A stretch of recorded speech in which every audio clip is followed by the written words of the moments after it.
So, imagine mo na lang, nakuha mo na yung interview para sa call center agent position, tapos kaharap mo na yung hiring manager. Dumating na yung moment, tapos tinanong ka na, "So, tell me about yourself." Bigla kang kinabahan, parang nag-blank yung utak mo. Naisip mo, ano bang sasabihin ko? Paano ko ba sisimulan? Don't worry, ito na yung chance mo para mag-shine at nandito ako para tulungan ka maghanda. Ano bang gusto talagang malaman ng hiring manager? Kapag tinanong ka ng hiring manager ng, "Tell me about yourself," hindi naman nila inaasahan na ikwento mo buong buhay mo. Hindi nila kailangang malaman kung saan ka lumaki, ano yung mga hilig mo, o kung ano kinain mo kaninang umaga. Ang gusto talaga nilang malaman ay, anong value ang maibibigay mo sa trabaho? Paano ka makakatulong bilang isang call center agent? Paano? Sasagot, gamitin ang 3S formula. Meron akong simpleng structure para sa sagot mo. Ang 3S formula, success, strength, at situation. Success, simulan mo sa pag-highlight ng relevant success mula sa past experience mo. For example, I've been working in customer service for over 3 years, and in my last role, I was recognized as the top performer for resolving the highest number of customer inquiries efficiently. I consistently received positive feedback for my ability to handle challenging situations with empathy and professionalism.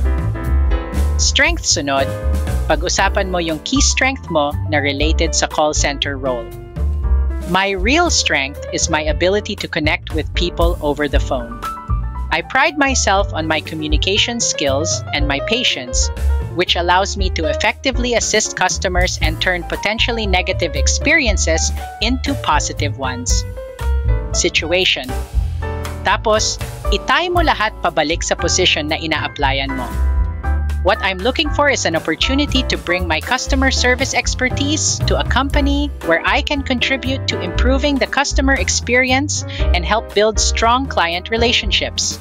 I believe that with my skills and experience, I can be a valuable asset to your team. Maging ikaw, pero best version of you. Importante na maging authentic ka sa interview, pero tandaan na ipakita yung best version ng sarili mo. Parang first date mo ito with the company. Kailangan naka-best foot forward ka. I-tailor mo yung mga sagot mo para ipakita na fit ka sa team nila at laging ibalik ang usapan sa kung paano ka makakatulong sa tagumpay ng kumpanya. Practice, practice, practice. Huwag mo lang i-memorize ang script na ito. Practice-in mo hanggang maging natural. Mag-rehearse ka sa harap ng salamin, kasama ang friend mo, or i-record mo sarili mo. The more you practice, the more confident ka sa actual interview. Final tip, tandaan, ang interview ay chance mo para i-sell ang sarili mo. Pinaghandaan mo na ito, kaya magsalita ka ng confidently tungkol sa skills, experiences, at ano ang maibibigay mo sa role. Good luck! At kung helpful sa'yo ang tips na ito, make sure to subscribe for more tips on landing your dream job.